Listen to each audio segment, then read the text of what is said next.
Įvairiapusiai raidos sutrikimai pasireiškia vaiko socialinių įgūdžių, kalbos bei elgesio sutrikimais. Elgesio ir emocijų sutrikimai tai yra heterogeniška grupė sutrikimų pasireiškiančių elgesio ar emocinėmis reakcijomis bei išreikštų nedėmesingumu, impulsyvumu ar prasta elgesio reguliacija. Elgesio ir emocijų sutrikimai tai nėra tik laikina, tikėtina reakcija į stresą keliančius įvykius.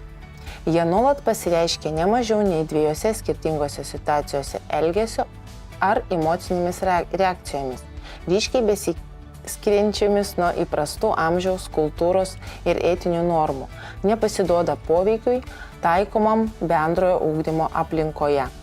Šeimos, kuriuose auga vaikas turintis raidos, elgesio ir emocijų sutrikimų, labai dažnai, nepriklausomai nuo vaiko biologinio amžiaus, susiduria su įvairiais vaiko elgesio iššūkiais. Rėkimu, verkimu, prieštaravimu, nurodymu ir instrukcijų nevykdymu, daiktų laužimu, mušimosi, kandžiojimu. Šie elgesio iššūkiai trikdo ne tik tėvų, šeimos, bet ir vaiko ugdymosi aplinkos rutiną bei dienotvarkę. Todėl, kalbant apie elgesio iššūkius, svarbu tinkamai apibrėžti probleminį elgesį. Kas tai yra probleminis elgesys? Tai elgesys, kuris sumažino vaiko galimybės siekti socialiai svarbių gyvenimo tikslų, riboja galimybės gauti socialinį palaikymą ir pastiprinimą, todėl vaikas dažniau susiduria su socialiniu nepritarimu, atskirimu ir izoliacija visuomeniai. Pavyzdžiui, 7 metų vaikas, norėdamas bendrauti su savo bendraamžiais ir sulaukti jų dėmesio, pribėgęs labai stipriai juos apsikabina ir glėbesčiuoja. Šiuo atveju tikėtina, kad jis gali susidurti su kitų vaikų išgąsčiu, gynybinė reakcija, nepritarimu ir net patyčiomis.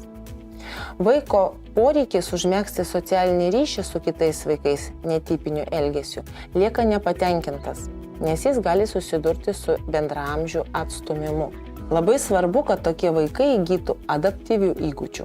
Adaptyvus elgesys tai niekas kita kaip vaiko įgūdžiai ir gebėjimai, kurie nurodo vaiko nepriklausomybės, savarankiškumo ir atsakingumo standartą, kurio tikimasi iš jo vienmečių bendraamžių grupės narių socialiniam kontekste. Tai elgesys įgūdžiai, kurie leidžia būti nepriklausomiems ir savarankiškiems ir kurie yra būdingi vaiko, paauglio ar suaugusio amžiui, kultūrai ir aplinkos poreikiams.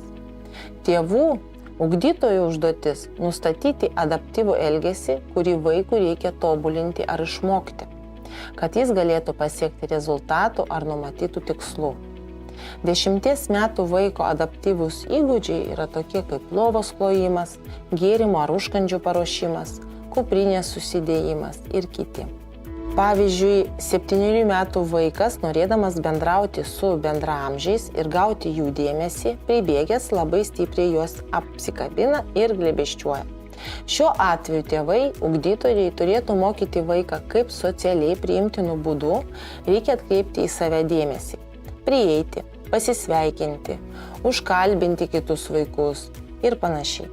Ugdant vaikus su raidos emocijų ir elgesio sutrikimais, netipinis, sudėtingas elgesys gali kisti, intensyvėti, tapti neprognozuojamu ar net kriziniu, dėl sutrikimo specifiškumo būtent.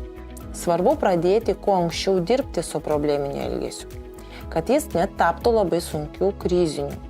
Kaip teigia autoriai, vaiko elgesys tampa kriziniu prieš tai vaikui suformavus ilgą probleminio elgesio istoriją.